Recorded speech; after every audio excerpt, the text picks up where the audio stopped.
Ak chitab kalenjin amache ameten ak report kora noton netinyegei ak miondo nebo fistula. Ako noton ko miondo nekotestai koib uinwek mising en kwonyik kasarta nebo sigisiet ak kobun kora nyasutik alak cheter. Ako kitestai kewirchini konda mionitok bo fistula mising kewirchini konda ng'alalet kobun alak en kwonyik chetestai konyoru kanyoiset akobo mionotok.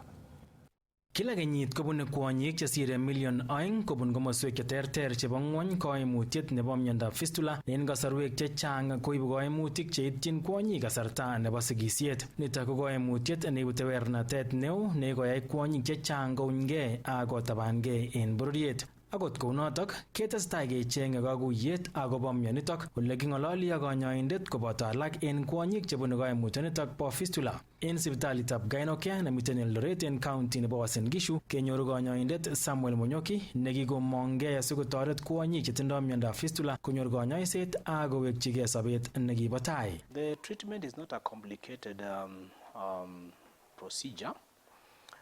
Usually, because we are offering a routine treatment program, it means a patient can walk in any day, get admitted. So when they are admitted, when they are received, they are screened. Screening means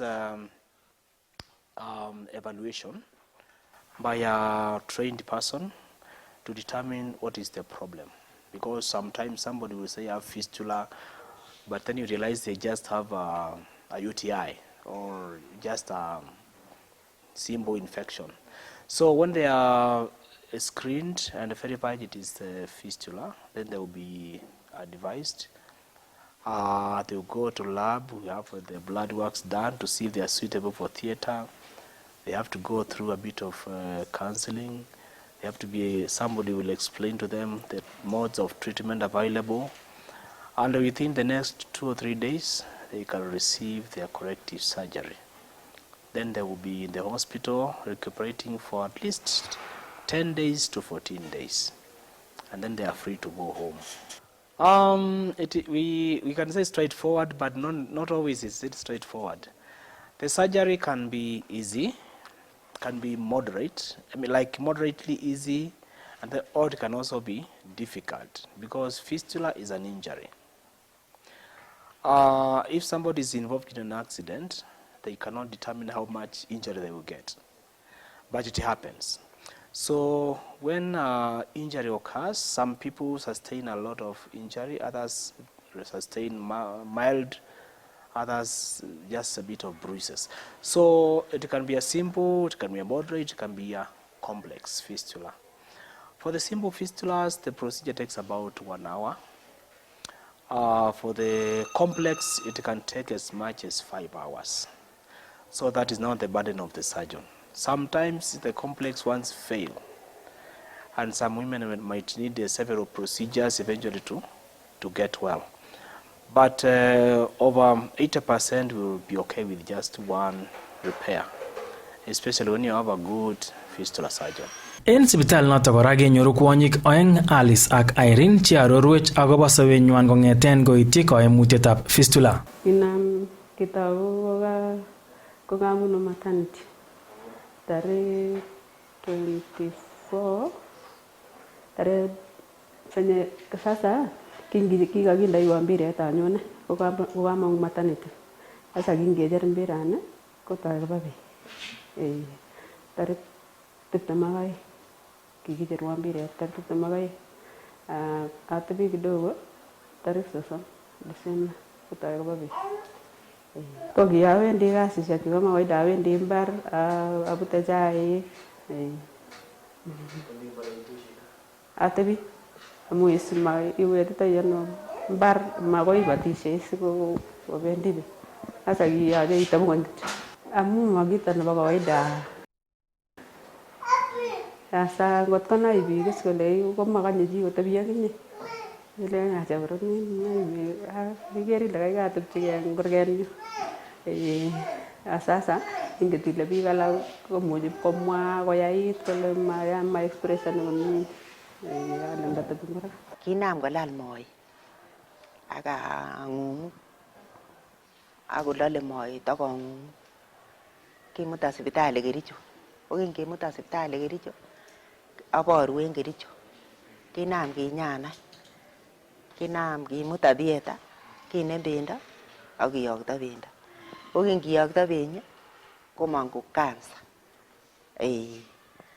Kotestai kanyaet any.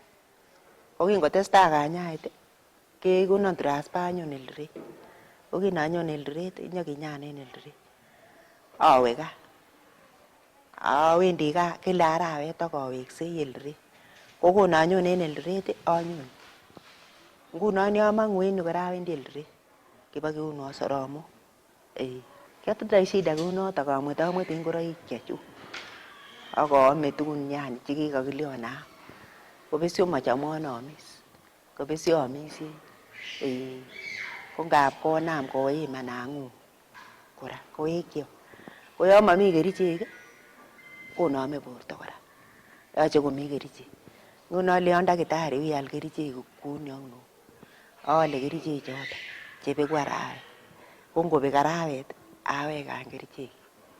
Ko betut nekaweke kora awendi atitoi kerichek. Akot ngandan kebeberta neo nebo kwonyik chetindoi fistula kobune uinwek cheboto katabanet anan ko sasisiet nenaat mising ko stigma, komiten alage cheu Alice chetindoi keljin nebo chomnyet nekinyoru kobun familia chekwak. Nitok kobo komonut mising en banda nebune kwonyik chetindoi fistula. Ami kane kong'eten kinamyan komami ole awendi. Atile tuyet konyo gaa. Cham awendi kanisa. Ko kinamyan kouni matawe kanisa. Ale bichotok ngoi kanisa konyu. Ako mong'eti akoba ane. Kit nekale akotoreton otoreton.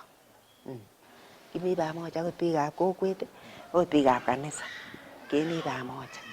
Kialeon aman eun kou ele ungendes borto. Ingele borto komobo chichok. Imuchi itilil kounon karon keitu imnyoni. Ko ngunon kit nekasomok oyakaywan en eunek. Ong'et ak akwek lagok ongen kit nau. Onam ushukani nekioyoe koit kosobo Mungu. Mungu neke nekiokochige. Ale Mungu sikobit iyoiwon nemie. Amwachini biik chetindoi shida neuni ale ko kito nekinyoi. Atkoingei chi kole acha makonye kenam olion lakini kito nekinyoi. Amache koba ichek konai kokas chi koteb kole konai hospitalini akobwa kinya amu nyookse. Ingele yani family konai kole skiriimyan maitinye uwezo kouta.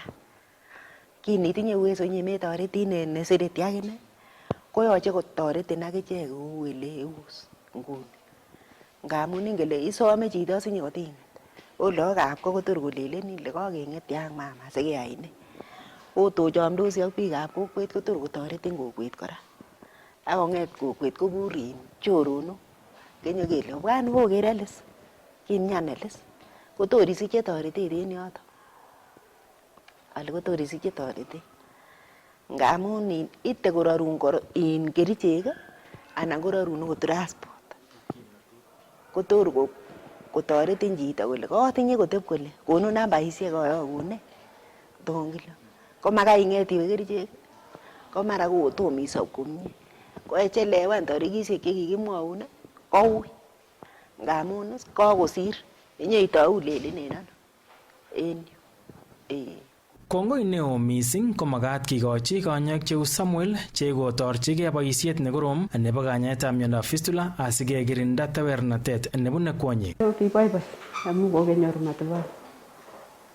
Ako kenai kele kakisabe mau atkinye is kotaimi gaa kotom inai ile kinyoi biik lakini kinkeit kokonu mawaidha daktari na akotoi konyaet. Sasa akot ane ngamikoni komelen au atkinye anyun makobwone biik.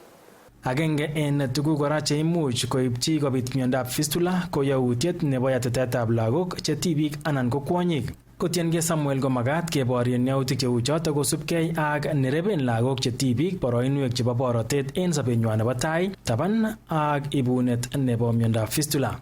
Normally the way the reproductive organs are designed, they are flexible for the purpose of reproduction. But when something is cut, because FGM includes cutting, during the healing process, there is formation of scar, and the scar is very rigid and is very resistant. So when it comes to the time of childbearing, it doesn't give way, it just resists. So that resistance now it contributes to obstructed labor. The other aspect of female genital mutilation is that it comes as a package. So most communities, they do FGM on young girls. Why do they do on young girls? Because if the women are left to grow big, they will refuse it. So they do it on girls who are like between 9 and 12 years. Just with culture teaching, they have not been exposed to many things. They cannot decide anything for themselves. So it's like the bigger community wants to decide for the children. And in this case, they are told, when you go through this initiation, after this you achieve this, or you become a woman, and then you can get married. If they were doing it on adults, probably it would have been different. But being done on young girls, it predisposes them to early marriage. So it comes as a package. Early marriage in itself will cause the girl to be pregnant before she's mature. When she's pregnant, like the age of 14, 15, her bones are not well developed. But if she's now given out to marriage, she'll become pregnant. And when she's pregnant, she doesn't have the capacity to deliver. So she is a candidate for obstructed labor, which can lead to fistula unless there's intervention. Annalise ak Irene ko kibit walet kobun konyoiset nekinyor en sipitalitab Gynocare ole walet nebitu en sobenywan ak sobonwekab kwonyik che kobune eunekab konyoik cheboto Samuel kobornatet netie tetutik chebo kisimji ak kecher kwonyik che imuch kobune kaimutiet nebo fistula komongei asikonyor toretet nemagat. Emekonugei muguleldangung kou kotiorogen komachobokse. Ingen akinye orogenet ile yon kou ng'etetiot ine lakini ikoinigei Jehova ile Jehova yaat oret ile mami ortinwek. Amwochini biik chebo community ale ndawendi kot konyor anan kokas chi netindoi shida neuni kotyem komut konyo hospitali asibaketoret siko matakonyalil ak shida neunitoni nebo beek amu harufu nemang'u kolyon sasa alechini bicho komut bichotok ngokas chi netindoi shida kunotok komut konyo hospitali amu toretoksei. Victor Korir, Kass TV.